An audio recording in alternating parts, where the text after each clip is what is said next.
the man who killed my mother, sent flowers to her funeral.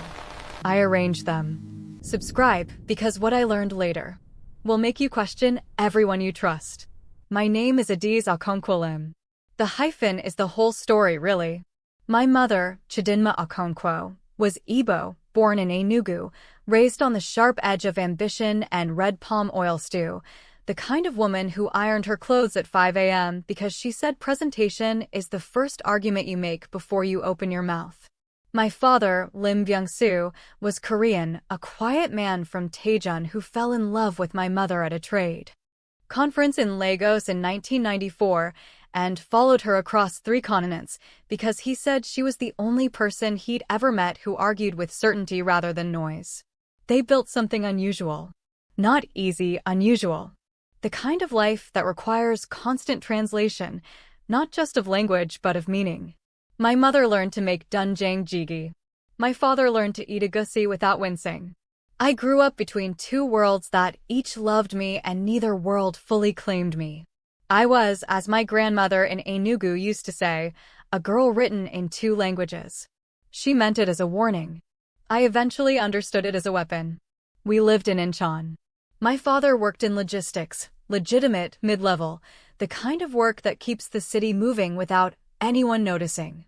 My mother ran a small importing business. Fabrics, mostly. Ankara prints, Asook, Kent cloth, sold to the growing West African diaspora in Seoul and to high-end Korean designers who were discovering the geometry of African pattern. We were not rich.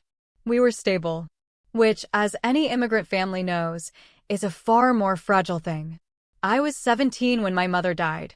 The official report said cardiac arrest. My mother was 44 years old and ran 4 kilometers every morning. I noted the contradiction.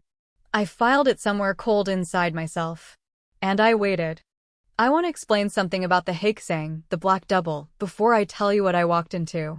Most people think organized crime in Seoul operates the way it does in movies, loud, gold-chained, operatic. The Haek Ssang was the opposite. It was infrastructure.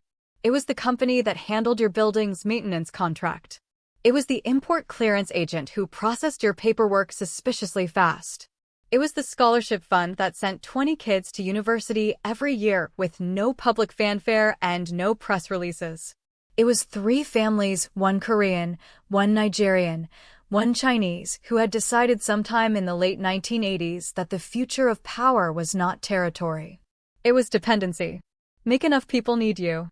Make enough systems run through you. And you become something the law cannot simply arrest, because arresting you would mean arresting the city. At the top of this structure sat a man named Kwon Dae-jung, 27 years old. Too young for that kind of power, which made him dangerous. A prodigy who controlled systems and wore the face of a visionary. He ran the Haek Ssang in silence. Cross him, and you disappeared. He believed this sincerely. He also used this philosophy to justify every brutal thing the Haek Ssang had done for years. I know this because by the time I was 24, I was his personal financial translator. Let me explain how that happened. After my mother died, my father became a man I didn't recognize. Not from grief I could have understood. He became careful. The way you become careful when you are afraid and you don't want your child to know you are afraid. He stopped answering certain phone calls in the same room as me. He started leaving money in envelopes on the kitchen counter without explanation. Once, I came home early and found him standing in the hallway having a conversation in a very low voice, and when I walked in, he switched immediately to discussing weather. In English. We did not speak English at home. I was 14 by then. I had my mother's habit of observing. I had my father's habit of patience. I started counting. Counting the calls. Counting the envelopes. Counting the men who drove past our building twice on Thursday evenings. Counting the seconds it took my father to compose his face back into normalcy. He stopped answering certain phone calls and asked him casual questions about his work. He started leaving money in envelopes on the kitchen counter without explanation. Not because I loved numbers. Once I loved language. I always found him standing in my mother's hallway having a conversation because I understood instinctively and when I walked in, he switched immediately to discussing weather. Speaking in English. Learn it fluently. We did not speak English at home. They will invite you inside rooms they would otherwise keep locked. I had my mother's habit of my cohort. I had my father's habit of patience. I built a started reputation counting. for being able Counting to the trace calls. the invisible Counting the architecture of envelopes. money flows, Counting the the way men who legitimate drove past our transactions building are twice structured on to carry Thursday illegitimate evenings. weight, Counting like the seconds furniture it took used my to father conceal to compose contraband. his face back into I was normalcy 25 when I was asked recruited him to casual Haek questions Ssang's about his legitimate work. financial arm. I applied to study I said finance yes. at Yonsei. I said Not yes because I I love love numbers. counting for I 7 love years, language, and and I was always ready to have. stop I am counting my from the mother's outside. daughter, but Kwon because I Dae-jung's office understood on the 14th instinctively floor that of a money is glass the building language in that Udo powerful looked men like the cannot office of a stop man who speaking. wanted you to Learn believe it he was fluently, simply successful. and they will invite you inside rooms they would otherwise keep locked. I graduated top of my cohort. I interned at 2 firms. I built a reputation for being able to trace the invisible architecture of money flows, the way legitimate transactions are structured to carry illegitimate weight, like furniture used to conceal contraband. I was 24 when I was recruited to Haek Ssang's legitimate financial arm. I said yes. I said yes because I had been counting for 7 years and I was ready to stop counting from the outside. Kwon Dae-jung's office on the 14th floor of a glass building in Udo looked like the office of a man who wanted you to believe he was simply successful. Bookshelves arranged with academic precision. A single painting on the wall, a Nigerian artist. I recognized her work immediately, Njideka Okonkwo-Lim, a detail that I understood was not accidental. The Haek Ssang's Nigerian partnership was the Ose family, from Accra. The painting was a greeting, a signal of allegiance rendered in taste. He poured the tea himself. That was the first thing that surprised me. People who make other people pour their tea have something to prove, my mother used to say. People who pour it themselves have already proven it. Your mother, he said, without preamble, without looking up from the cups, made the most extraordinary fabric selections. I still have 3 pieces she sourced for my family in 2006. We use them as wall hangings now. The air in the room changed. Or maybe it was just the air in my lungs. I didn't know you knew her, I said. I said it perfectly. Neutral. Curious. The way you say something when you've been rehearsing the moment for years, and you have finally decided that the rehearsal is over. He looked up.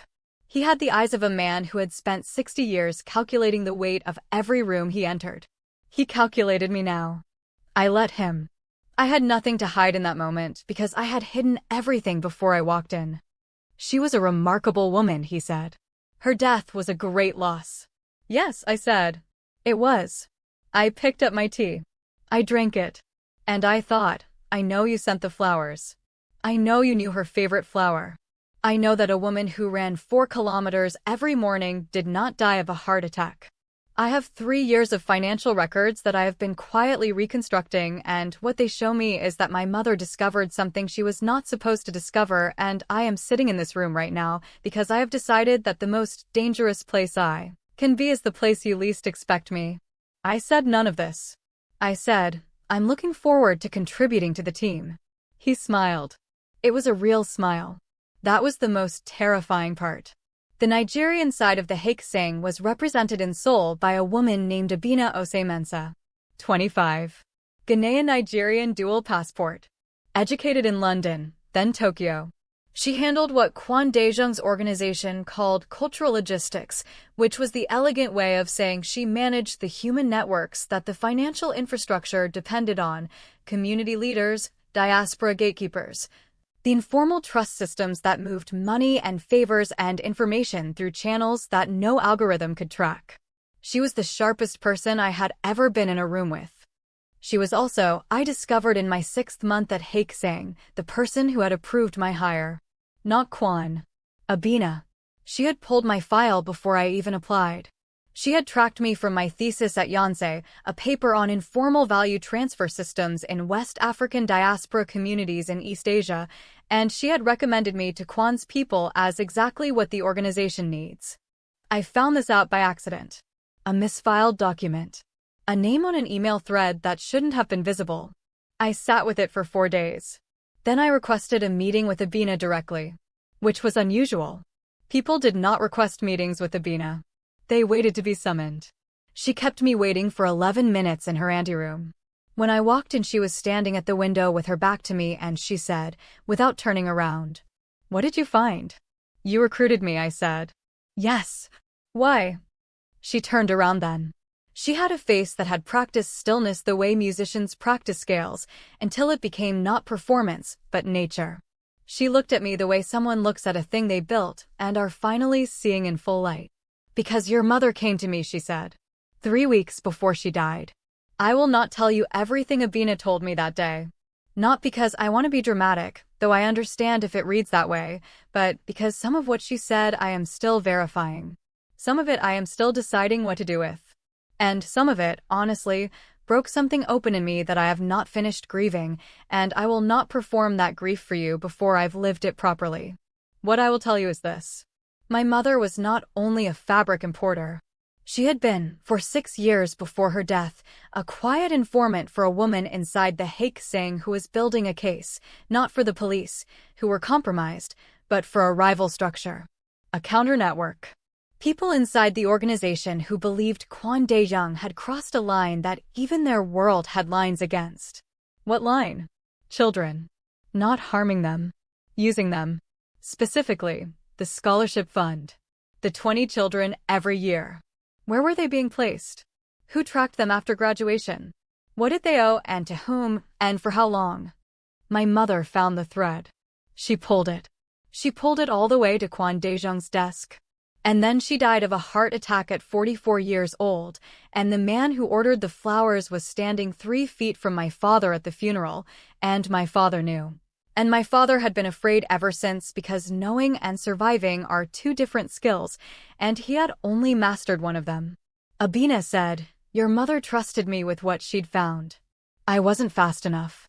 That's something I will carry until I die." She paused. "She also left something for you. In case she didn't make it." She placed a USB drive on the table between us. I looked at it. It was small. Orange. The kind my mother used to back up her accounting files. She said, Abina continued, and for the first time her voice shifted, just barely, just 1 degree, toward something human, that if it came to this, you would know what to do. She said, Adaeze counts everything. She will know where the number breaks. I picked up the drive. My hand was completely steady. I don't know how. 3 weeks after that conversation, Kwon Dae-jung invited me to a private dinner. Not unusual. He occasionally did this with staff he was assessing. Small table, excellent food, conversation designed to feel intimate but function as examination. You said what you said at these dinners knowing it was being weighed. There were 4 of us. Kwon. His right hand, a former detective named Oh Sung-jae, who had the smile of a man who had decided warmth was a useful costume. A young Korean Congolese man I hadn't met before, introduced only as Marcus, who sat with the particular stillness of someone who had been trained, not educated, trained, for exactly this kind of room. And me. Marcus watched me all evening with an expression I couldn't decode. Not threat. Not interest in the way men are sometimes interested. Something else. Like he was checking something against a mental list. At the end of the dinner, while Kwon was saying his polished goodbyes, Marcus appeared at my elbow and said, very quietly in Igbo, "Your mother was a good woman. Be careful who you trust in this room." He was gone before I could respond. My Igbo is imperfect, a childhood language rusty from disuse. But I understood every word. I stood in the elevator going down and I thought about all the things I didn't know. Who is Marcus? How did he know my mother? Why was he warning me? And the question that has not let me sleep properly in 6 weeks, if Abina recruited me, and Abina knew my mother, and Marcus knew my mother, how many people in this building are playing the same game I'm playing? And how many of them are playing it against each other? I still go to work every morning. I still pour the numbers into the models. I still smile at Oh Sung-jae's jokes. I still attend the meetings and take the notes and perform the version of Adaeze Okonkwo-Lim that Kwon Dae-jung recruited, precise, culturally useful, fluent in the hyphen between worlds. The USB drive is in a safety deposit box in a bank in Mapogu under a name that is neither Okonkwo nor Lim. My father called me last Tuesday. He said, Adaeze, I think it's time you came home for a visit. He has not said that in 3 years. He sounded afraid in a new way. Not the old fear, the one that had become familiar. Something fresh. Something that had just arrived. I told him I'd come soon. I don't know if that's true. I don't know if Abina is an ally or the most sophisticated trap I've ever walked into. I don't know what Marcus is, or who sent him, or whether the warning was protection or manipulation. What I know is this. My mother left me a drive. My mother counted on me to know where the number breaks. My mother died for a truth that is sitting in a box in Mapogu. And Kwon Dae-jung sent hibiscus flowers to her funeral. He knew her favorite flower. He knew it because he had been watching. Which means he watched her find the thread. Which means he watched her pull it. Which means he knows about me. Part 2 drops next week. Comment Adaeze if you believe she gets out alive. Comment Chidinma if the truth costs her everything. Stay dangerous. Stay deliberate. And never let them see you count.